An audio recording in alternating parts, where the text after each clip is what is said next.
I knew from the beginning the most difficult bit was going to be getting them to watch the podcast before the classes. So one of the things I've had to do is each week I email the students reminding them that the podcast's available.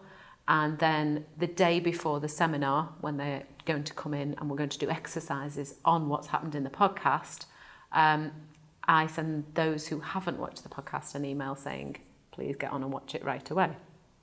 Okay, so typical seminar class, I will usually start off by getting all the students to log into Nearpod. I ask them to log in with their student IDs because that means I can use that for their attendance record.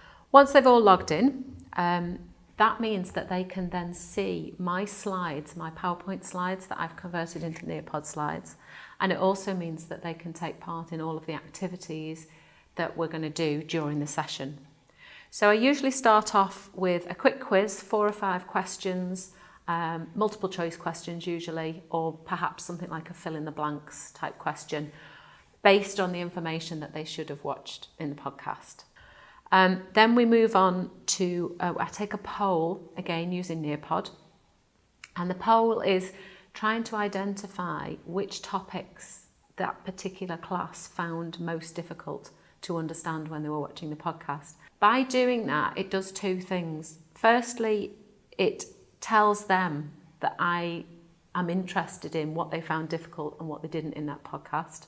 And also, it allows me to then focus my teaching on the areas that they found most difficult. So once we've done the quiz and we've had a poll, what we usually move on to is some sort of demonstration of how to apply the knowledge to a particular scenario that they've done in the podcast.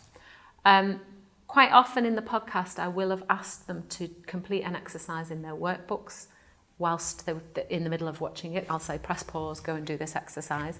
So often the demonstration is going through the answers to that exercise that they've done during the podcast.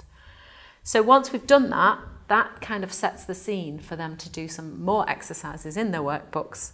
And then what I try and do is make sure that when they're doing those exercises in their workbooks, they then feed that answer back into a quiz question in Nearpod so that I'm capturing, are they engaging? Are they sitting there doing nothing?